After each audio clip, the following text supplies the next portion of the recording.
जो तुसी किते भी दखण दे सूबे जाओ, तमिलनाडु जाओ, केरला जाओ, करनाटक जाओ, तो उत्थे उन्हां दी जिहड़ी भाषावां ने, खेतरी भाषावां ने, और राज करदियां ने, और राणी ने, पटराणी बणीਆਂ बैठियां। पर इत्थे जिहड़ी साडी पंजाबी भाषा है वो पंजाबी सूबे दे विच ही नौकरानी बना दित्ती गई है। ਤੁਸੀਂ ਪੰਜਾਬੀ ਦੀ ਗੱਲ ਕੀਤੀ ਹੈ। ਪੰਜਾਬੀ ਤੇ ਇਸ ਮਸਲੇ ਦੇ ਉੱਪਰ ਰਣਜੀਤ ਬਾਵਾ ਨੇ ਵੀ ਇੱਕ ਪੋਸਟ ਪਾਈ ਹੈ। ਉਹਨਾਂ ਨੇ ਲਿਖਿਆ ਹੈ ਕਿ ਜੇ ਮਾਸੀ ਮਾਂ ਦਾ ਰੁਤਬਾ ਕਹਿੰਦੇ ਧੱਕੇ ਨਾਲ ਨਹੀਂ ਲੈ ਸਕਦੀ, ਮਾਂ ਨੂੰ ਮਾਰ ਕੇ ਮਾਸੀ ਮਾਂ ਵਾਲਾ ਪਿਆਰ ਨਹੀਂ ਲੈ ਸਕਦੀ। ਮਾਸੀ ਮਾਸੀ ਰਹਿੰਦੀ ਹੈ ਤੇ ਮਾਂ ਮਾਂ ਹੀ ਰਹਿੰਦੀ ਹੈ। ਤੇ ਇੱਥੋਂ ਤੱਕ ਕਿ ਮੈਂ ਕਹਿਣਾ ਚਾਹੂੰਗਾ ਕਿ ਮੇਰੇ 3 MA B.Ed ਤੇ 2 ਟੈਟ ਕੀਤੇ ਹੋਏ ਆ, ਪਰ ਕਾਰਨਵਸ਼ ਮੈਂ ਬੇਰੁਜ਼ਗਾਰ ਹਾਂਗਾ।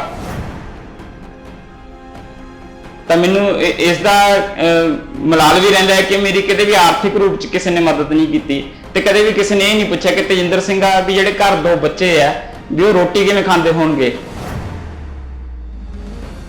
ਕਈ ਵਾਰ ਮੈਨੂੰ ਮੈਂ ਕਹਿਣਾ ਕਿ ਵੀ ਮੈਂ ਦੂਰ ਦੂਰ ਤੱਕ ਚਲਾ ਜਾਣਾ, ਤੇ ਜਦੋਂ ਵਾਪਸ ਆਉਣਾ ਤਾਂ ਬੱਚੇ ਮੇਰੇ ਵੱਲ ਦੇਖਦੇ ਆ ਤਾਂ ਮੈਨੂੰ ਦੁੱਖ ਹੁੰਦਾ ਕਿ ਵੀ ਜੇਕਰ ਕੈਂਪ ਵਾਲਿਆਂ ਨੇ ਮੈਨੂੰ 4 ਰੋਟੀਆਂ ਤੇ ਇੱਕ ਅੰਬ ਦੀ ਫਾੜੀ ਵੀ ਦਿੱਤੀ ਹੁੰਦੀ ਤਾਂ ਕੁਛ ਨਾ ਕੁਛ ਬੱਚਿਆਂ ਦੇ ਆ ਕੇ ਮੈਂ ਮੂੰਹ ਤਾਂ ਪਾ ਆਉਂਦਾ।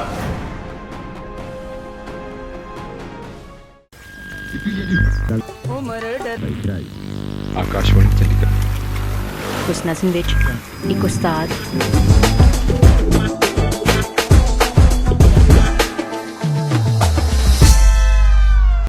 ਮੈਨੂੰ ਕਈਆਂ ਨੇ ਆਖਿਆ ਕਈ ਵਾਰੀ ਤੂੰ ਲੈਣਾ ਪੰਜਾਬੀ ਦਾ ਨਾਂ ਛੱਡ ਦੇ। ਮੈਨੂੰ ਕਈਆਂ ਨੇ ਆਖਿਆ ਕਈ ਵਾਰੀ ਤੂੰ ਲੈਣਾ ਪੰਜਾਬੀ ਦਾ ਨਾਂ ਛੱਡ ਦੇ। ਜਿਹਦੀ ਗੋਦੀ 'ਚ ਪਲ ਕੇ ਜਵਾਨ ਹੋਇਓ ਉਹ ਮਾਂ ਛੱਡ ਦੇ ਤੇ ਗਰਾਂ ਛੱਡ ਦੇ। ਜਿਹਦੀ ਗੋਦੀ 'ਚ ਪਲ ਕੇ ਜਵਾਨ ਹੋਇਓ ਉਹ ਮਾਂ ਛੱਡ ਦੇ ਤੇ ਗਰਾਂ ਛੱਡ ਦੇ। ਕਿ ਜੇ ਤੂੰ ਪੰਜਾਬੀ ਹੀ ਕੂਕਣਾ ਏ, ਜਿੱਥੇ ਖੜਾ ਖਲੋਤਾ ਉਹ ਥਾਂ ਛੱਡ ਦੇ। ਜੇ ਤੂੰ ਪੰਜਾਬੀ ਹੀ ਕੂਕਣਾ ਏ, ਜਿੱਥੇ ਖੜਾ ਖਲੋਤਾ ਉਹ ਥਾਂ ਛੱਡ ਦੇ। ਮੈਨੂੰ ਇੰਜ ਲੱਗਦਾ ਲੋਕੀ ਆਖਦੇ ਨੇ ਓਏ ਤੂੰ ਪੁੱਤਰਾ ਆਪਣੀ ਮਾਂ ਛੱਡ ਦੇ। ਮੈਨੂੰ ਇੰਜ ਲੱਗਦਾ ਲੋਕੀ ਆਖਦੇ ਨੇ ਉਹ ਤੂੰ ਪੁੱਤਰਾ ਆਪਣੀ ਮਾਂ ਛੱਡ ਦੇ। ਸਤਿ ਸ਼੍ਰੀ ਅਕਾਲ ਜੀ, ਮੈਂ ਵਰਿੰਦਰ ਔਲਖ ਔਰ GT ਰੋਡ FM ਨੂੰ ਦੇਖ ਰਹੇ ਸੁਣ ਰਹੇ ਸਾਰੇ ਸਰੋਤਿਆਂ ਦਾ ਮੈਂ ਸਵਾਗਤ ਕਰਦਾ। ਦੋਸਤੋ, ਪੰਜਾਬੀ ਮਾਂ ਬੋਲੀ ਤੇ ਬਹੁਤ ਹਮਲੇ ਹੋ ਰਹੇ ਆ ਤੇ ਪੰਜਾਬੀ ਮਾਂ ਬੋਲੀ ਦਾ ਦਿਨੋਂ ਦਿਨ ਨਿਘਾਰ ਵੱਲ ਜਾ ਰਹੀ ਹੈ। ਜਿਸ ਤਰ੍ਹਾਂ ਮੈਂ ਉਸਤਾਦ ਦਾਮਨ ਦਾ ਸ਼ੇਅਰ ਬੋਲਿਆ ਏ ਕਿ ਜੇ ਤੂੰ ਪੰਜਾਬੀ ਹੀ ਕੂਕਣਾ ਏ, ਖੜਾ ਖੜੋਤਾ ਇਹ ਥਾਂ ਛੱਡ ਦੇ। ਮੈਨੂੰ ਇੰਜ ਲੱਗਦਾ ਲੋਕੀ ਆਖਦੇ ਨੇ ਉਹ ਤੂੰ ਪੁੱਤਰਾ ਆਪਣੀ ਮਾਂ ਛੱਡ ਦੇ। ਪਰ ਪੰਜਾਬ ਦੇ ਪੁੱਤਰ ਬਿਨਾਂ ਆਖੇ ਵੀ ਪੰਜਾਬੀ ਮਾਂ ਬੋਲੀ ਨੂੰ ਛੱਡਦੇ ਜਾ ਰਹੇ ਆ। ਦੂਸਰੇ ਪਾਸੇ ਬਹੁਤ ਸਾਰੇ ਪੰਜਾਬੀ ਮਾਂ ਬੋਲੀ ਦੇ ਸਪੂਤ ਪੰਜਾਬੀ ਮਾਂ ਬੋਲੀ ਨੂੰ ਬਚਾਉਣ ਦੇ ਵਾਸਤੇ ਦਿਨ ਰਾਤ ਇੱਕ ਕਰੀ ਬੈਠੇ ਆ। ਅਜਿਹੇ ਹੀ ਸਪੂਤਾਂ ਦੇ ਵਿੱਚੋਂ ਸਾਡੇ ਨਾਲ ਅੱਜ ਤੇਜਿੰਦਰ ਜੀ ਮੌਜੂਦ ਨੇ। ਇਹਨਾਂ ਦੇ ਨਾਲ ਗੱਲਬਾਤ ਕਰਾਂਗੇ, ਇਹਨਾਂ ਤੋਂ ਜਾਣਕਾਰੀ ਲਵਾਂਗੇ ਪੰਜਾਬੀ ਮਾਂ ਬੋਲੀ ਦੇ ਵਾਸਤੇ। ਇਹਨਾਂ ਨੇ ਬਹੁਤ ਸਾਰੇ ਉਪਰਾਲੇ ਕੀਤੇ ਆ ਪੰਜਾਬੀ ਮਾਂ ਬੋਲੀ ਵਾਸਤੇ। ਇਹਨਾਂ ਨੇ ਪੂਰੇ ਪੰਜਾਬ ਦੇ ਵਿੱਚ ਸਾਈਕਲ ਯਾਤਰਾ ਕੀਤੀ ਹੈ। ਪੰਜਾਬ ਤੋਂ ਬਾਹਰਲੇ ਸੂਬਿਆਂ ਦੇ ਵਿੱਚ ਹਰਿਆਣਾ, ਦਿੱਲੀ ਦੇ ਵਿੱਚ ਵੀ ਇਹਨਾਂ ਨੇ ਸਾਈਕਲ ਯਾਤਰਾ ਕੀਤੀ ਹੈ। ਔਰ ਸਾਈਕਲ ਯਾਤਰਾ ਕਰਦਿਆਂ ਇਹਨਾਂ ਦੇ ਕੀ ਜਿਹੜਾ ਲੋਕਾਂ ਤੋਂ ਕੀ ਰਿਸਪੌਂਸ ਮਿਲਿਆ, ਇਹਨਾਂ ਨੂੰ ਲੋਕਾਂ ਤੋਂ ਕਿਸ ਤਰ੍ਹਾਂ ਦਾ ਹੁੰਗਾਰਾ ਮਿਲਿਆ ਏ, ਉਸ ਦੇ ਬਾਰੇ ਗੱਲਬਾਤ ਕਰਾਂਗੇ। ਇਹਨਾਂ ਦੇ ਕਿੱਦਾਂ ਦੇ ਤਜਰਬੇ ਰਹੇ ਆ ਉਹਦੇ ਬਾਰੇ ਗੱਲਬਾਤ ਕਰਾਂਗੇ। ਸਭ ਤੋਂ ਪਹਿਲਾਂ ਤੇਜਿੰਦਰ ਜੀ ਦਾ ਸਵਾਗਤ ਕਰ ਲੈਂਦੇ ਹਾਂ। ਸਤਿ ਸ਼੍ਰੀ ਅਕਾਲ ਜੀ। ਸਤਿ ਸ਼੍ਰੀ ਅਕਾਲ ਜੀ। ਜੀ, ਆਪਾਂ ਜਿਵੇਂ ਕਿ ਮੈਂ ਤੁਹਾਡਾ ਲੋਕਾਂ ਨੂੰ ਇਹ ਦੱਸਿਆ ਹੈ ਕਿ ਤੁਸੀਂ ਪੰਜਾਬੀ ਮਾਂ ਬੋਲੀ ਦੇ ਵਾਸਤੇ ਬਹੁਤ ਸਾਰੇ ਉਪਰਾਲੇ ਕੀਤੇ ਆ। ਕਿੱਦਾਂ ਦੇ ਤਜਰਬੇ ਰਹੇ ਆ ਤੁਹਾਡੇ ਇਸ ਸਾਈਕਲ ਯਾਤਰਾ ਦੇ ਦੌਰਾਨ? ਬਿਲਕੁਲ ਜੀ, ਸਾਈਕਲ ਯਾਤਰਾ ਦਾ ਜੋ ਮੁੱਖ ਮਕਸਦ ਸੀ ਕਿ ਉੱਚਾ ਕਿੰਜ ਨਾ ਕਰੀਏ ਬੋਲ ਪੰਜਾਬੀ ਦਾ, ਅਮੜੀ ਗੱਲ ਵਿੱਚ ਪਾਇਆ ਢੋਲ ਪੰਜਾਬੀ ਦਾ। ਪੰਜਾਬੀ ਮਾਂ ਬੋਲੀ ਦੇ ਪ੍ਰਚਾਰ ਦੇ ਲਈ ਯਾਤਰਾ ਕੀਤੀ ਗਈ ਕਿ ਤਾਂ ਕਿ ਜਿਹੜੇ ਸਾਡੇ ਬੱਚਿਆਂ ਦੇ ਵਿੱਚ ਪੰਜਾਬੀ ਮਾਂ ਬੋਲੀ ਦਾ ਪ੍ਰੇਮ ਪੈਦਾ ਹੋਵੇ। ਸੋ ਇਸ ਦੇ ਤਹਿਤ ਅਸੀਂ ਕੋਸ਼ਿਸ਼ ਕੀਤੀ ਕਿ ਪੰਜਾਬ, ਹਰਿਆਣਾ ਤੇ ਦਿੱਲੀ ਦੇ ਵਿੱਚ ਜਿੱਥੇ ਵੀ ਸਾਡਾ ਪੰਜਾਬੀ ਭਾਈਚਾਰਾ ਵਸਦਾ ਹੈ ਉਸ ਤੱਕ ਪਹੁੰਚ ਕੀਤੀ ਜਾਵੇ। ਸਾਈਕਲ ਕਿਉਂ ਚੁਣਿਆ? ਸਾਈਕਲ ਇਸ ਲਈ ਚੁਣਿਆ ਕਿ ਇੱਕ ਤਾਂ ਇਹ ਪ੍ਰਦੂਸ਼ਣ ਮੁਕਤ ਹੈ ਸਾਧਨ ਹੈਗਾ, ਤੇ ਦੂਜਾ ਇਹ ਸਿਹਤ ਬਣਾਉਣ ਦਾ ਵੀ ਹੋਕਾ ਦਿੰਦਾ ਹੈਗਾ। ਸੋ ਇਸ ਤੇ ਹੌਲੀ ਹੌਲੀ ਜਾਂਦੇ ਹੋਏ ਤਾਂ ਕਿ ਦੂਰ ਵਸਦੇ ਪਿੰਡਾਂ ਦੇ ਵਿੱਚ ਹੀ ਪਹੁੰਚ ਕੀਤੀ ਜਾਵੇ। ਸੋ ਅਜਿਹਾ ਤਰੀਕੇ ਨਾਲ ਨਕਸ਼ਾ ਸਾਹਮਣੇ ਰੱਖਿਆ ਗਿਆ ਤਾਂ ਉਸ ਦੇ ਵਿੱਚ ਸਾਰੇ ਜ਼ਿਲ੍ਹੇ ਪੰਜਾਬੀ ਦੇ ਜਿੰਨੇ ਵੀ ਲੁਧਿਆਣਾ ਹੋਇਆ, ਜਲੰਧਰ ਹੋਇਆ, ਹੁਸ਼ਿਆਰਪੁਰ, ਪਠਾਨਕੋਟ, ਇਹ ਸਾਰੇ ਜ਼ਿਲ੍ਹਿਆਂ ਦੇ ਵਿੱਚ ਹੀ ਹੋਣਾ ਨਿਸ਼ਚਿਤ ਹੋਇਆ। ਤਾਂ ਫਿਰ ਪਹਿਲੀ ਯਾਤਰਾ ਕੀਤੀ, ਫਿਰ ਦੂਸਰੀ, ਫਿਰ ਤੀਸਰੀ, ਹੁਣ ਤੱਕ 3 ਯਾਤਰਾ ਹੋ ਚੁੱਕੀਆਂ ਤੇ ਕੋਸ਼ਿਸ਼ ਹੈ ਕਿ ਅਜਿਹੀ ਯਾਤਰਾ ਹਰ ਸਾਲ ਕੀਤੀ ਜਾਵੇ। ਤਾਂ ਕੌਮਾਂਤਰੀ ਮਾਂ ਬੋਲੀ ਦੇ ਦਿਹਾੜੇ ਤੇ ਮੈਂ ਹਰ ਸਾਲ ਕੋਸ਼ਿਸ਼ ਕਰਦਾ ਕਿ ਵੀ ਪੰਜਾਬ, ਹਰਿਆਣਾ ਤੇ ਦਿੱਲੀ ਦੇ ਵਿੱਚ ਜੇ ਯਾਤਰਾ ਕੀਤੀ ਜਾਵੇ, ਤੇ ਹੁਣ ਦੂਸਰੇ ਸੂਬਿਆਂ ਦੀ ਵੀ ਮੰਗ ਆਉਂਦੀ ਹੈ ਕਿ ਤੇਜਿੰਦਰ ਸਿੰਘ ਜੀ ਜੰਮੂ ਕਸ਼ਮੀਰ ਦੇ ਵਿੱਚ ਵੀ ਪੰਜਾਬੀ ਦਾ ਪ੍ਰਚਾਰ ਕਰੋ, ਰਾਜਸਥਾਨ 'ਚ ਵੀ ਜੀ ਪੰਜਾਬੀ ਦਾ ਪ੍ਰਚਾਰ ਕਰੋ, ਹਿਮਾਚਲ 'ਚ ਵੀ ਬਹੁਤ ਪੰਜਾਬੀ ਭਾਈਚਾਰਾ ਵਸਦਾ, ਉੱਥੇ ਵੀ ਪ੍ਰਚਾਰ ਕਰੋ। ਸੋ ਇਹ ਸਾਈਕਲ ਯਾਤਰਾ ਦਾ ਜਿਹੜਾ ਮੁੱਖ ਮਕਸਦ ਸੀ ਕਿ ਸਕੂਲਾਂ ਦੇ ਵਿੱਚ ਜਾ ਕੇ ਜਿਹੜੇ ਸਾਡੇ ਬੱਚੇ ਪੰਜਾਬੀ ਭੁੱਲ ਕੇ ਹਿੰਦੀ ਦੇ ਜਿਹੜੇ ਸਿਹਾਰੀ ਬਿਹਾਰੀ ਨੂੰ ਛੋਟੀ ਕੀ ਮਾਤਰਾ ਤੇ ਬੜੀ ਕੀ ਮਾਤਰਾ ਬੋਲਣ ਲੱਗ ਪਿਆ, ਉਹਨਾਂ 'ਚ ਪੰਜਾਬੀ ਪਿਆਰ ਪੈਦਾ ਕੀਤਾ ਜਾਵੇ। ਜਦੋਂ ਸਾਈਕਲ ਯਾਤਰਾ ਹੁੰਦੀ ਸੀ ਤਾਂ ਰਸਤੇ ਵਿੱਚ ਮੈਂ ਜਿੰਨੇ ਵੀ ਸਕੂਲ ਆਉਂਦੇ ਸੀ ਉੱਥੇ ਪੰਜਾਬੀ ਦਾ ਪ੍ਰਚਾਰ ਕਰਦਾ, ਬੱਚਿਆਂ ਨੂੰ ਪੰਜਾਬੀ ਸੋਹਣੀ ਤੇ ਸ਼ੁੱਧ ਕਿਵੇਂ ਲਿਖੀਏ ਇਸ ਬਾਰੇ ਉਹਨਾਂ ਨੂੰ ਵਿਸਤਾਰ ਦੇ ਵਿੱਚ ਦੱਸਦਾ। ਰਸਤੇ 'ਚ ਜਿੰਨੇ ਬੱਸ ਅੱਡੇ ਆ ਰਹੇ ਸੀ, ਸਵਾਰੀਆਂ ਬੱਸਾਂ ਨੂੰ ਉਡੀਕਦੀਆਂ ਹੁੰਦੀਆਂ ਸੀ, ਤਾਂ ਉੱਥੇ ਮੈਂ ਮੁਹਾਰਨੀ ਪੜ੍ਹਦਾ ਤਾਂ ਕਿ ਪਤਾ ਲੱਗੇ ਵੀ ਪੁਰਾਣੇ ਸਮੇਂ 'ਚ ਜਦੋਂ ਅਸੀਂ ਮੁਹਾਰਨੀ ਪੜ੍ਹਦੇ ਸੀ ਤਾਂ ਸਾਨੂੰ ਪੰਜਾਬੀ ਕਿਸ ਤਰ੍ਹਾਂ ਸ਼ੁੱਧ ਆਉਂਦੀ ਸੀ। ਸੋ ਇਸ ਦੇ ਨਾਲ ਨਾਲ ਬੱਸ ਅੱਡਿਆਂ ਦੇ ਵਿੱਚ, ਰੇਲਵੇ ਸਟੇਸ਼ਨਾਂ ਤੇ, ਇੱਥੋਂ ਤੱਕ ਕਿ ਦਿੱਲੀ ਦੇ ਵਿੱਚ ਜਿੰਨੇ ਮੈਟਰੋ ਸਟੇਸ਼ਨ ਆਏ ਉੱਥੇ ਵੀ ਮੈਂ ਪੰਜਾਬੀ ਦਾ ਪ੍ਰਚਾਰ ਕਰਦਾ ਗਿਆ। ਸੋ ਇਸ ਯਾਤਰਾ ਦਾ ਮੁੱਖ ਮਕਸਦ ਸੀ ਕਿ ਪੰਜਾਬੀ ਨੂੰ ਹੁਲਾਰਾ ਦੇਣਾ ਵੱਡੀ ਗਿਣਤੀ 'ਚ। ਜੀ, ਪੰਜਾਬੀ ਨੂੰ ਹੁਲਾਰਾ ਦੇਣ ਦੀ ਗੱਲ ਕੀਤੀ ਹੈ, ਦੂਸਰੇ ਪਾਸੇ ਪੰਜਾਬੀ ਨੂੰ ਖਤਮ ਕਰਨ ਦੀਆਂ, ਪੰਜਾਬੀ ਤੇ ਵਾਰ-ਵਾਰ ਹਮਲੇ ਹੋ ਰਹੇ ਹੈ। ਜਿਸ ਤਰ੍ਹਾਂ ਪੂਰੇ ਦੇਸ਼ ਦੇ ਵਿੱਚ ਹੀ ਜਿਹੜੀਆਂ ਖੇਤਰੀ ਭਾਸ਼ਾਵਾਂ ਉਹਨਾਂ ਨੂੰ ਖਤਮ ਕਰਨ ਦੇ ਲਈ ਵਾਰ-ਵਾਰ ਹਮਲੇ ਕੇਂਦਰ ਸਰਕਾਰ ਦੇ ਵੱਲੋਂ ਕੀਤੇ ਜਾ ਰਹੇ ਆ, ਹੋਰ ਭਾਸ਼ਾਵਾਂ ਤੇ ਵੀ ਕੀਤੇ ਜਾ ਰਹੇ ਆ, ਦੇਸ਼ ਦਾ ਭਗਵਾਂਕਰਨ ਹੋ ਰਿਹਾ ਹੈ।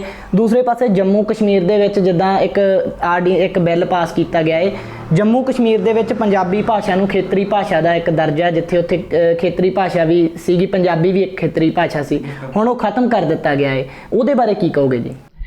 ਜੰਮੂ ਕਸ਼ਮੀਰ ਦੇ ਵਿੱਚ ਜਿੱਥੇ ਮੈਨੂੰ ਖਬਰ ਪਹੁੰਚੀ ਹੈ ਪਿਛਲੇ ਦਿਨੀ, ਇਹ ਦੁਖਦ ਸੁਨੇਹਾ ਸਾਡੇ ਤੱਕ ਅਜਿਹਾ ਲੱਗਦਾ ਕਿ ਜਿਸ ਤਰ੍ਹਾਂ ਚੀਰ ਫਾੜ ਕੀਤੀ ਗਈ ਹੋਵੇ। ਇੱਕ ਪੰਜਾਬੀ ਦੇ ਲਈ ਇਹ ਸਭ ਤੋਂ ਵੱਡੀ ਦੁੱਖ ਭਰੀ ਗੱਲ ਹੁੰਦੀ ਹੈ ਕਿ ਜਦੋਂ ਕਿਤੇ ਲੱਗੇ ਕਿ ਕਿਸੇ ਸੂਬੇ ਵਿੱਚ ਪੰਜਾਬੀ ਨੂੰ ਬਿਲਕੁਲ ਖਤਮ ਕੀਤਾ ਜਾ ਰਿਹਾ, ਜਦੋਂ ਕਿ ਉਸ ਸੂਬੇ ਦੇ ਵਿੱਚ ਪੰਜਾਬੀ ਭਾਈਚਾਰਾ ਵੱਡੀ ਗਿਣਤੀ 'ਚ ਵਸਦਾ ਗਾ। ਸੋ ਇਸ ਸ਼ਹਿਦ ਵਰਗੀ ਮਿੱਠੀ ਬੋਲੀ ਨੂੰ ਖਤਮ ਕਰਨਾ ਬਹੁਤ ਦੁਖਦ ਭਰੀ ਗੱਲ ਹੈਗੀ। ਇਸ ਦੇ ਨਾਲ ਨਾਲ ਰਾਜਸਥਾਨ 'ਚ ਵੀ ਅਜਿਹੀਆਂ ਖਬਰਾਂ ਆ ਰਹੀਆਂ ਕਿ ਬੱਚਿਆਂ ਨੂੰ ਪੰਜਾਬੀ ਵਿਸ਼ਾ ਨਹੀਂ ਲੈਣ ਦਿੱਤਾ ਜਾ ਰਿਹਾ। ਅਜਿਹਾ ਹੁੰਦਾ ਸੀ ਕਿ ਜੇਕਰ ਤੁਸੀਂ 10 ਬੱਚੇ ਇਕੱਠੇ ਹੋ ਜਾਂਦੇ ਸੀ ਤਾਂ ਉਹਨਾਂ ਨੂੰ ਇੱਕ ਪੰਜਾਬੀ ਅਧਿਆਪਕ ਦਿੱਤਾ ਜਾਂਦਾ ਸੀ ਕਿ ਤੁਸੀਂ ਪੰਜਾਬੀ ਵਿਸ਼ਾ ਪੜ੍ਹੋ। ਸਾਡੇ ਬਹੁਤੇ ਜਿਹੜੇ ਪੰਜਾਬੀ ਭਾਈਚਾਰਾ ਹੈ ਉਹ ਰਾਜਸਥਾਨ 'ਚ ਵਸਦਾ ਗਾ ਤੇ ਉਹਨਾਂ ਨੂੰ ਪੰਜਾਬੀ ਵਿਸ਼ਾ ਨਹੀਂ ਪੜ੍ਹਨ ਦਿੱਤਾ ਜਾ ਰਿਹਾ। ਜਦੋਂ ਤੁਸੀਂ ਕਿਤੇ ਵੀ ਦੱਖਣ ਦੇ ਸੂਬਿਆਂ ਜਾਓ, ਤਾਮਿਲਨਾਡੂ ਜਾਓ, ਕੇਰਲਾ ਜਾਓ, ਕਰਨਾਟਕ ਜਾਓ, ਤਾਂ ਉੱਥੇ ਉਹਨਾਂ ਦੀ ਜਿਹੜੀ ਭਾਸ਼ਾਵਾਂ ਨੇ, ਖੇਤਰੀ ਭਾਸ਼ਾਵਾਂ ਨੇ, ਉਹ ਰਾਜ ਕਰਦੀਆਂ ਨੇ, ਉਹ ਰਾਣੀ ਨੇ, ਪਟਰਾਣੀ ਬਣੀਆਂ ਬੈਠੀਆਂ। ਪਰ ਇੱਥੇ ਜਿਹੜੀ ਸਾਡੀ ਪੰਜਾਬੀ ਭਾਸ਼ਾ ਹੈ ਉਹ ਪੰਜਾਬੀ ਸੂਬੇ ਦੇ ਵਿੱਚ ਹੀ ਨੌਕਰਾਨੀ ਬਣਾ ਦਿੱਤੀ ਗਈ ਹੈ। ਜਦੋਂ ਅਸੀਂ ਖਬਰਾਂ ਸੁਣਦੇ ਕਿ ਅਮਰੀਕਾ ਤੇ ਕੈਨੇਡਾ ਦੀਆਂ ਗਲੀਆਂ ਦੇ ਨਾਂ ਪੰਜਾਬੀ ਦੇ ਵਿੱਚ ਰੱਖ ਦਿੱਤੇ ਗਏ ਆ, ਪਰ ਜਿਹੜੀ ਸਾਡੀ ਪੰਜਾਬੀ ਹੈ ਉਹ ਘਰੋਂ ਹੀ ਬਾਹਰ ਕੀਤੀ ਜਾ ਰਹੀ ਹੈ। ਸੋ ਇਹ ਦੁੱਖਦ ਭਰੇ ਸੁਨੇਹੇ ਬਹੁਤ ਦੁੱਖ ਦਿੰਦੇ ਆ। ਹਾਂਜੀ, ਤੁਸੀਂ ਪੰਜਾਬੀ ਦੀ ਗੱਲ ਕੀਤੀ ਹੈ, ਪੰਜਾਬੀ ਤੇ ਇਸ ਮਸਲੇ ਦੇ ਉੱਪਰ ਰਣਜੀਤ ਬਾਵਾ ਨੇ ਵੀ ਇੱਕ ਪੋਸਟ ਪਾਈ ਹੈ। ਉਹਨਾਂ ਨੇ ਲਿਖਿਆ ਹੈ ਕਿ ਜੇ ਮਾਸੀ ਮਾਂ ਦਾ ਰੁਤਬਾ ਕਹਿੰਦੇ ਧੱਕੇ ਨਾਲ ਨਹੀਂ ਲੈ ਸਕਦੀ, ਮਾਂ ਨੂੰ ਮਾਰ ਕੇ ਮਾਸੀ ਮਾਂ ਵਾਲਾ ਪਿਆਰ ਨਹੀਂ ਲੈ ਸਕਦੀ, ਮਾਸੀ ਮਾਸੀ ਰਹਿੰਦੀ ਹੈ ਤੇ ਮਾਂ ਮਾਂ ਹੀ ਰਹਿੰਦੀ ਹੈ। ਸੋ ਇਸ ਦੇ ਬਾਰੇ ਕੀ ਕਹੋਗੇ? ਜਿਸ ਤਰ੍ਹਾਂ ਰਣਜੀਤ ਬਾਵਾ ਨੇ ਵੀ ਕੀਤਾ, ਹੋਰ ਵੀ ਬਹੁਤ ਸਾਰਿਆਂ ਨੇ ਪੰਜਾਬੀ ਮਾਂ ਬੋਲੀ ਵਾਸਤੇ ਉਪਰਾਲੇ ਹੋ ਰਹੇ ਆ, ਇਸ ਦੇ ਬਾਰੇ ਕੀ ਕਹੋਗੇ? ਬਿਲਕੁਲ, ਮਾਸੀ ਜੋ ਮਾਂ ਦਾ ਰੁਤਬਾ ਤਾਂ ਲੈ ਹੀ ਨਹੀਂ ਸਕਦੀ। ਮਾਂ ਨੂੰ ਹੀ ਪਤਾ ਹੈ ਕਿ ਜਿਹੜਾ ਮੇਰਾ ਬੱਚਾ ਹੈ ਉਹਨੂੰ ਕਦੋਂ ਭੁੱਖ ਲੱਗਦੀ ਹੈ, ਉਹਨੂੰ ਕਦੋਂ ਪਿਆਸ ਲੱਗਦੀ ਹੈ, ਪਰ ਜਿਹੜੀ ਮਾਸੀ ਹੈ ਉਹ ਇੰਨਾ ਪਿਆਰ ਨਹੀਂ ਕਰ ਸਕਦੀ। ਅਸੀਂ ਅਕਸਰ ਹੀ ਜੋ ਕਿ ਮਾਹੌਲ 'ਚ ਦੇਖਦੇ ਹਾਂ ਕਿ ਸਾਨੂੰ ਹਰ ਕੋਈ ਛੱਡ ਜਾਂਦਾ ਹੈ, ਪਰ ਜਿਹੜੀ ਮਾਂ ਹੈ ਉਹ ਤੁਹਾਨੂੰ ਗਿੱਲੇ ਥਾਂ 'ਚ ਤਾਂ ਪੈ ਜਾਏਗੀ ਪਰ ਤੁਹਾਨੂੰ ਠੰਡੀ ਹਵਾ ਦੇ ਬੁੱਲੇ ਦੇਗੀ। ਸੋ ਇਸ ਕਰਕੇ ਪੰਜਾਬੀ ਭਾਸ਼ਾ ਨੂੰ ਪਿਆਰ ਕਰਨਾ ਸਾਡਾ ਸਭ ਦਾ ਫਰਜ਼ ਬਣ ਜਾਂਦਾ ਹੈ। ਸਾਨੂੰ ਉਸ ਲਈ ਠੰਡੀਆਂ ਹਵਾਵਾਂ ਦੇ ਬੁੱਲੇ ਰੱਖਣੇ ਚਾਹੀਦੇ ਆ। ਸਾਨੂੰ ਆਪ ਨੂੰ ਵੀ ਕੋਸ਼ਿਸ਼ ਕਰਨੀ ਚਾਹੀਦੀ ਹੈ ਕਿ ਅਸੀਂ ਜਿਸ ਖੇਤਰ ਤੇ ਵੀ ਜਾਈਏ, ਅਸੀਂ ਬੈਂਕਾਂ ਦੇ ਵਿੱਚ ਜਾਈਏ, ਅਸੀਂ ਦਫ਼ਤਰਾਂ ਦੇ ਵਿੱਚ ਜਾਈਏ, ਅਸੀਂ ਖੁਦ ਵੀ ਪੰਜਾਬੀ ਬੋਲੀਏ। ਮੈਂ ਅਕਸਰ ਹੀ ਦੇਖਦਾ ਕਿ ਜਿਹੜੇ ਸਾਡੀਆਂ ਘਰ ਦੇ ਵਿੱਚ ਸਵਾਣੀਆਂ ਬੈਠੀਆਂ, ਉਹ ਜਦੋਂ ਕੋਈ ਬੁਲਬੁਲੇ ਵੇਚਣ ਵਾਲਾ ਹੁੰਦਾ ਹੈ ਤਾਂ ਬੱਚੇ ਨੂੰ ਕਹਿਣੀਆਂ ਵੀ ਗੁਬਾਰਾ ਬੋਲੋ ਜਾਂ ਬੈਲੂਨ ਬੋਲੋ। ਬੁਲਬੁਲਾ ਕਹਿਣਾ ਉਹਨਾਂ ਨੂੰ ਸ਼ਰਮ ਮਹਿਸੂਸ ਕਰਦੀਆਂ ਨੇ। ਸੋ ਇਸ ਕਰਕੇ ਸਾਨੂੰ ਪੰਜਾਬੀ ਬੋਲਣ ਦੇ ਵਿੱਚ ਮਾਣ ਮਹਿਸੂਸ ਹੋਣਾ ਚਾਹੀਦਾ।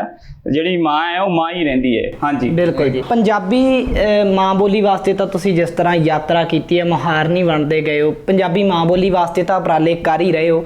ਇਸ ਦੇ ਨਾਲ ਪੰਜਾਬੀ ਤੋਂ ਬਿਨਾਂ ਕੋਈ ਹੋਰ ਕਿਹੜੇ ਤੁਸੀਂ ਕਾਰਜ ਜਿਹੜੇ ਕਰ ਰਹੇ ਹੋ ਇਸ ਵਕਤ?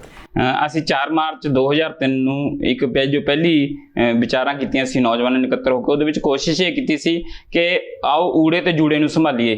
ਉਸ ਦੇ ਵਿੱਚ ਅਸੀਂ ਕੋਸ਼ਿਸ਼ ਕੀਤੀ ਹੈ ਕਿ ਜਿਹੜੇ ਸਾਡਾ ਨੌਜਵਾਨੀ ਹੈ ਉਹ ਪੱਗਾਂ ਵਾਲੇ ਪੰਜਾਬ ਤੋਂ ਦੂਰ ਹੋ ਰਹੀ ਹੈ। ਅਸੀਂ ਪੱਗਾਂ ਵਾਲੇ ਪੰਜਾਬ ਨੂੰ ਵਾਪਸ ਲਿਆਉਣ ਦੇ ਲਈ ਨਾਲੋਂ ਨਾਲ ਦਸਤਾਰ ਸਿਖਲਾਈ ਵੀ ਸ਼ੁਰੂ ਕੀਤੀ ਹੋਈ ਆ, ਜਿਸ ਦੇ ਵਿੱਚ ਵੱਖ-ਵੱਖ ਸੂਬਿਆਂ ਦੇ ਵਿੱਚ ਜਾ ਕੇ, ਇੱਥੋਂ ਤੱਕ ਕਿ ਆਂਧਰਾ 'ਚ, ਮੱਧ ਪ੍ਰਦੇਸ਼ 'ਚ, ਮਹਾਰਾਸ਼ਟਰ 'ਚ, ਜਿੱਥੇ ਵੀ ਸਾਡਾ ਸਿੱਖ ਲੀਗਰ, ਬੰਜਾਰਾ, ਮਹਿਤਰ ਤੇ ਜੌਹਰੀ ਪਰਿਵਾਰ ਵੱਡੀ ਗਿਣਤੀ 'ਚ ਵੱਸਦਾ, ਉੱਥੇ ਤੱਕ ਅਸੀਂ ਦਸਤਾਰਾਂ ਪਹੁੰਚਾਉਣ ਦੀ ਕੋਸ਼ਿਸ਼ ਕੀਤੀ ਹੈ ਤੇ ਉੱਥੇ ਅਸੀਂ ਦਸਤਾਰ ਬੈਂਕ ਦੇ ਜ਼ਰੀਏ ਲਗਾਤਾਰ ਦਸਤਾਰਾਂ ਪਹੁੰਚਾ ਰਹੇ ਹਾਂਗੇ ਤਾਂ ਕਿ ਜਿਹੜੇ ਲੋੜਵੰਦ ਨੇ ਉਹ ਸੋਹਣੀਆਂ ਦਸਤਾਰਾਂ ਸਜਾ ਸਕਣ। ਸੋ ਆਓ ਊੜਾ ਤੇ ਜੂੜਾ ਸੰਭਾਲੀਏ ਤਹਿਤ ਲਗਾਤਾਰ ਯਤਨ ਕਰ ਰਹੇ ਹਾਂ ਜੀ। ਇਸ ਦੇ ਵਿੱਚ ਬਹੁਤ ਸਾਰਾ ਪੈਸਾ ਵੀ ਖਰਚ ਹੁੰਦਾ ਹੈ ਤੇ ਆਰਥਿਕਤਾ ਜਿਹੜੀ ਹੈ ਉਸ ਦਾ ਵੀ ਬਹੁਤ ਖਿਆਲ ਰੱਖਣਾ ਪੈਂਦਾ। ਇਸ ਜਿਹੜਾ ਪੂਰਾ ਇਸ ਦੇ ਵਾਸਤੇ ਪੈਸਾ ਕਿੱਧਰੋਂ ਆਉਂਦਾ ਹੈ, ਕਿਸ ਤਰ੍ਹਾਂ ਤੁਸੀਂ ਅਰੇਂਜ ਕਰਦੇ ਹੋ ਇਸ ਦੇ ਵਾਸਤੇ ਪੂਰਾ, ਉਹਦੇ ਬਾਰੇ ਦੱਸੋ ਜੀ। ਮੈਂ ਇਹ ਦੱਸਣਾ ਚਾਹੂੰਗਾ ਕਿ ਜਿੰਨੇ ਵੀ ਮੇਰੇ ਯਤਨ ਹੁੰਦੇ ਆ ਉਹ ਲਗਭਗ ਸਾਰੇ ਹੀ ਨਿਸ਼ਕਾਮ ਨੇ। ਅਸੀਂ ਪਹਿਲੀ ਵਿਚਾਰਾਂ ਦੇ ਵਿੱਚ ਇਹ ਕੋਸ਼ਿਸ਼ ਕੀਤੀ ਸੀ, ਇਸ ਵਿਚਾਰ ਕੀਤੀ ਆ ਤੇ ਅਰਦਾਸ ਕਰਕੇ ਚੱਲੇ ਸੀ ਕਿ ਰਹਿੰਦੀ ਉਮਰ ਤੱਕ ਜਦੋਂ ਵੀ ਪ੍ਰਚਾਰ ਰਹੇਗਾ ਉਹ ਬਿਲਕੁਲ ਨਿਸ਼ਕਾਮ ਰਹੇਗਾ ਤੇ ਕਿਸੇ ਤੋਂ ਇੱਕ ਆਨਾ ਵੀ ਮੰਗਣਾ ਨਹੀਂ ਹੈ। ਅਸੀਂ ਸੋਸ਼ਲ ਮੀਡੀਆ ਤੇ ਲਗਾਤਾਰ ਹਰੇਕ 6 ਮਹੀਨੇ ਬਾਅਦ ਇਹ ਲਿਖਤ ਵੀ ਪਾਉਂਦੇ ਆ ਕਿ ਜੇਕਰ ਸਾਡੇ ਤੋਂ ਜਾਣੇ ਅਣਜਾਣੇ 'ਚ ਕਿਸੇ ਤੋਂ ਵੀ ਇੱਕ ਆਨਾ ਵੀ ਮੰਗਿਆ ਗਿਆ ਹੋਵੇ ਤਾਂ ਸਾਡੇ ਨੂੰ ਦੱਸ ਦਿੱਤਾ ਜਾਵੇ ਹੇਠ ਲਿਖੇ 'ਚ।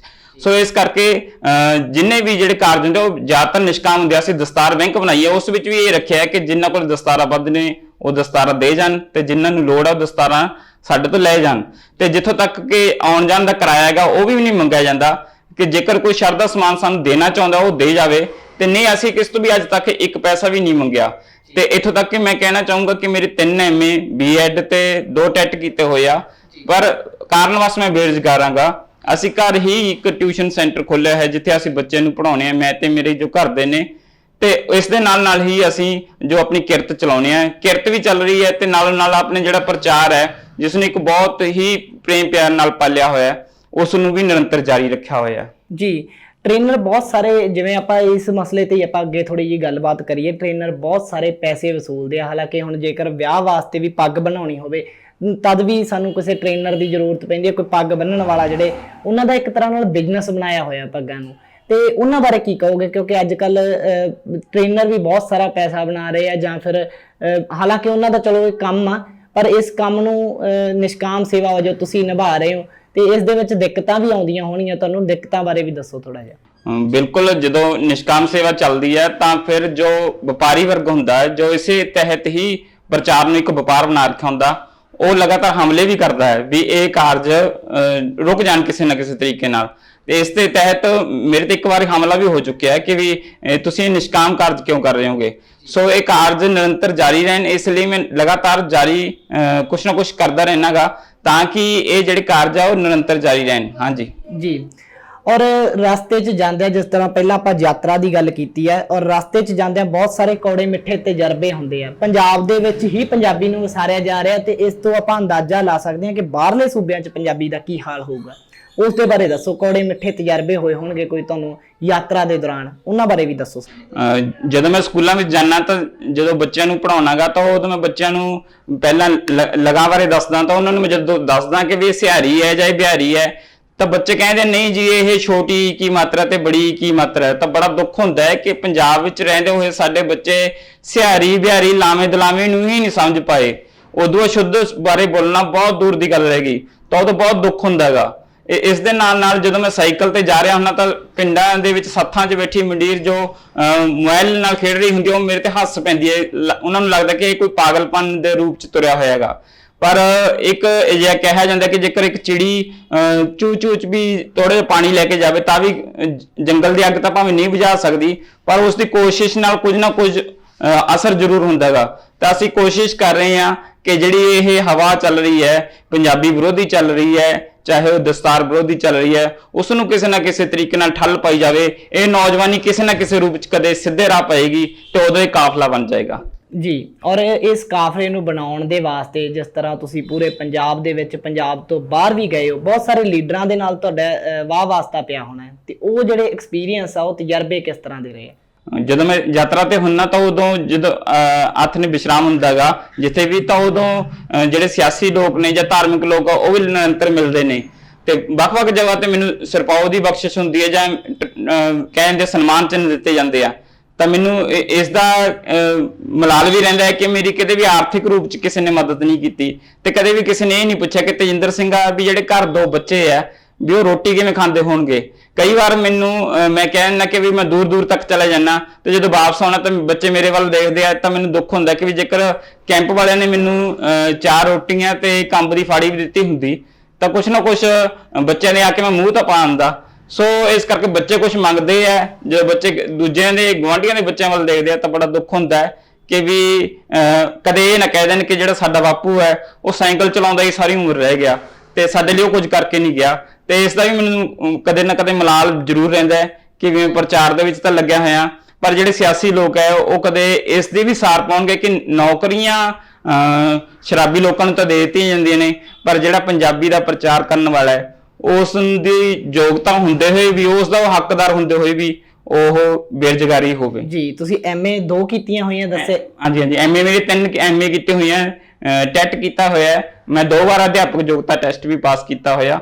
ਹਾਂਜੀ, 2 ਵਾਰ ਅਧਿਆਪਕ ਯੋਗਤਾ ਟੈਸਟ ਪਾਸ ਕਰਨ ਦੇ ਬਾਵਜੂਦ, 3 ਐਮਏ ਕਰਨ ਦੇ ਬਾਵਜੂਦ, ਬੀਐਡ ਕਰਨ ਦੇ ਬਾਵਜੂਦ ਵੀ ਤੁਹਾਨੂੰ ਜਿਹੜਾ ਨੌਕਰੀ ਨਹੀਂ ਮਿਲੀ। ਇੱਕ ਵਾਰ ਤੁਸੀਂ ਦੱਸਿਆ ਕਿ ਸਰਕਾਰ ਦੁਆਰਾ ਤੁਹਾਡੇ ਨਾਲ ਬੇਇਨਸਾਫੀ ਹੋ ਗਈ ਸੀ, ਉਹਦੇ ਬਾਰੇ ਵੀ ਸਾਡੇ ਦਰਸ਼ਕਾਂ ਨੂੰ ਥੋੜਾ ਜਿਹਾ ਦੱਸੋ। ਜਦੋਂ 2011 ਚ ਪਹਿਲੀ ਵਾਰੀ ਅਧਿਆਪਕ ਯੋਗਤਾ ਟੈਸਟ ਲਿਆ ਗਿਆ ਤਾਂ ਉਸ ਸਮੇਂ ਮੇਰੇ ਕਹਿ ਲਈਏ ਕਿ 89 ਨੰਬਰ ਆ ਗਏ ਸੀਗੇ, ਤਾਂ 3 ਨੰਬਰ ਘੱਟਦੇ ਰਹਿ ਗਏ ਸੀ, 82 ਵਾਲਾ ਪਾਸ ਹੁੰਦਾ ਹੈਗਾ। ਸੋ ਸਰਕਾਰ ਨੇ 6 ਸਾਲ ਬਾਅਦ ਫਿਰ ਪਾਸ ਕਰ ਦਿੱਤਾ ਗਿਆ।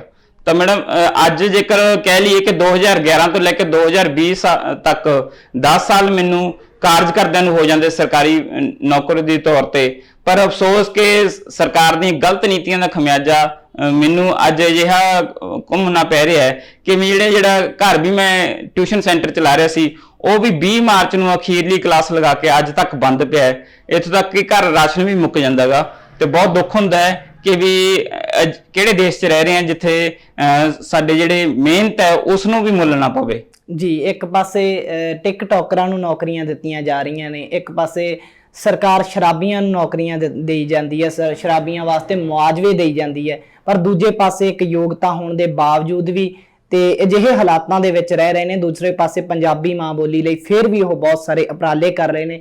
ਤੁਹਾਡੀ ਇਸ ਕਾਰਜ ਦੇ ਲਈ ਦਾਦ ਦੇਣੀ ਬਣਦੀ ਹੈ। ਅਸੀਂ ਤੁਹਾਡਾ ਇਸ ਕਾਰਜ ਦੇ ਲਈ ਸਲੂਟ ਕਰਦੇ ਹਾਂ ਤੁਹਾਨੂੰ ਕਿ ਤੁਸੀਂ ਆਪਣੀ ਆਰਥਿਕ ਯੋਗਤਾ ਇਹ ਹੋਣ ਦੇ ਬਾਵਜੂਦ ਵੀ ਤੁਸੀਂ ਪੰਜਾਬੀ ਮਾਂ ਬੋਲੀ ਲਈ ਬਹੁਤ ਸਾਰੇ ਉਪਰਾਲੇ ਕਰ ਰਹੇ ਹੋ। ਇਸ ਤੋਂ ਬਿਨਾਂ ਸਾਡੇ ਜੀਟੀ ਰੋਡ ਐਫਐਮ ਦੇ ਦਰਸ਼ਕਾਂ ਵਾਸਤੇ ਕੋਈ ਹੋਰ ਸੁਨੇਹਾ ਹੋਵੇ ਜੀ?